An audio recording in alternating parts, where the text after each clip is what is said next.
jopuonj mag CBC mag JSS osemi tiegruok mopogore mana yudo mbalariany cha. To bende wuone giduto ma jokanyo magi mag kupet. Utimo ang'o mondo ne adier giyudo lony ma kamagi? Gine osebed kitimo gimoro miluongo ni retooling. Ting'eni retooling ni ng'eni ok migi subject content magika nikech ng'eni ka ng'ato no specialize kata na kaka geography gi business studies kaka one of our colleagues owacho kanyo no, to ka idhi kete ni koro puonjo chemistry kendo puonjo integrated science, ng'eni ok odhi bedo competent enough to deliver the content, and as a result ng'eni nyithindo dhi hinyore. Koro retooling ng'eni king'iyo seche mwadhi e training mag retooling ok yud ka opuonjo ng'acha the subject content cha.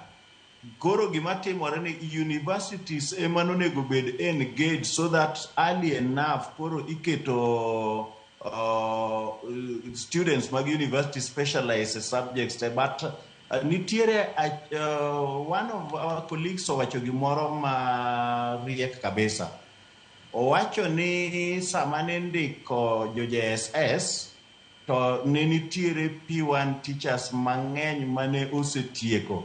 Sani ng'eni Kenya kae P1 bedo phased out mondo bed gi diploma. Koro jogi nong'is ni mondo dhi for 1 year mondo gi upgrade a diploma bas kae to bang'e indiko. Koro gima timore ni jo mose upgrade gi are so many to pogi bedo employed. Now, advice madwa sirikal en ni at lower grades machalo kaka koro grade 1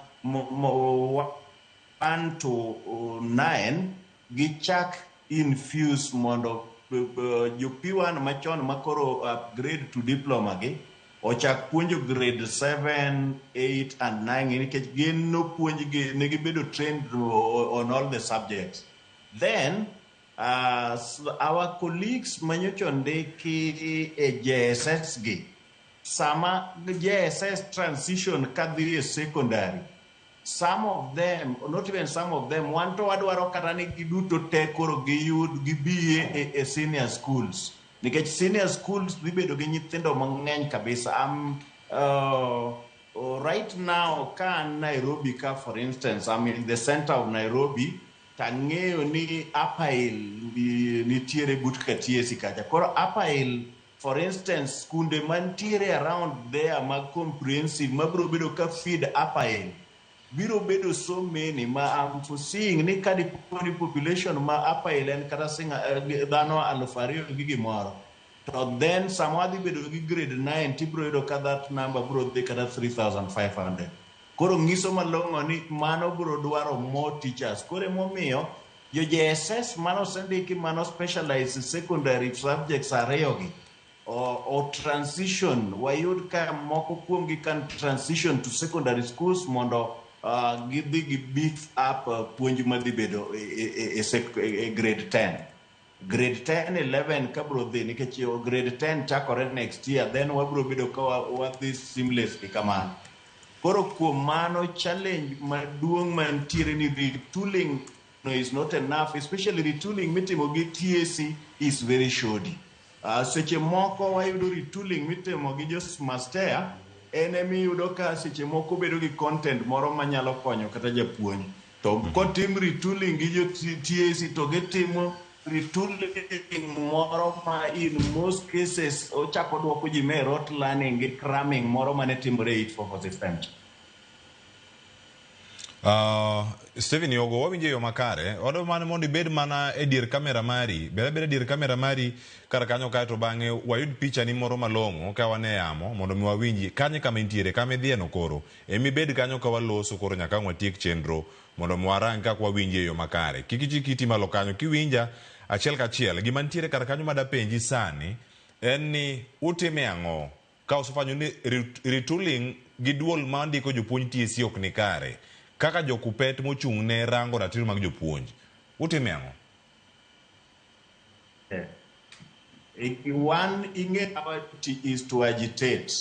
Kata sami neno ni an omar Nairobi ka kinywa dhi bedo gi bura kama wabro bedo kwa wacho challenges mag JSS go kata wabro wuoye challenges mag promotion mano timore ma ineno ko bedo rejected gi parliament ni.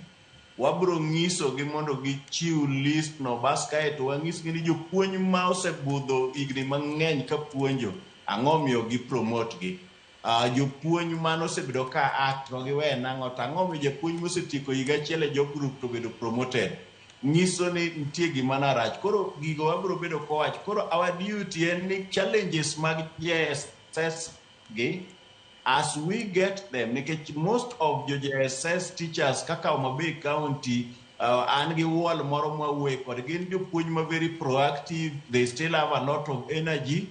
We will involve them, then we get to know grievances. Get to one wabro scale, get to the national office mar Kupet, members wa mag parliament wabro keto tero issues the parliament kaka koro wach bedo ni sport onego bed ni gi run kendgi. Kanyo wabro dhi wuoye motegno, wach bedo ni wabro dwaro ni ka ji transition to gin bendo omigi opportunity ma ginyalo yudo transfer to a senior school. Mago gik mabro dwaro mondo jowagi endi ong'e malong'o ni they are JSS teachers to onyalo dhi mobedo senior school bende. Then ibro yudo ka most of them bro bedo gi geno ni kare ok abi bedo e primary ka forever to anyalo bro yudo opportunity ma bende inyalo yudo ni on meritocracy bing'i jogo ma their level of discipline and professionalism ni malo iyudo kiketo kanyo. Koro adwaro ng'iso gi ni mondo gikaw a lot of their time ka gisomo the code of conduct and ethics for teachers 2015 the code of regulations for teachers 2015 be wadwaro ni mondo gibed ka gisomo nikech ka gisomo luwore gi chik mar gik midwaro as kaeto challenges ma gibro bedo go at the workplace bedo mabetin. But on matters defense, one as a union we will always be ready to defend them kunde madwarore. Gik magiwago to wabro bedo kwa winjo ok wanya solve all of them at a go to ang'eyo malong'o ni wabro bedo kwa solve gi one at a time nyaka wabwa chop kama wabibro wacho na adiere union ni ochung'nwa motegno. Erokamano ahinya mano Stephen.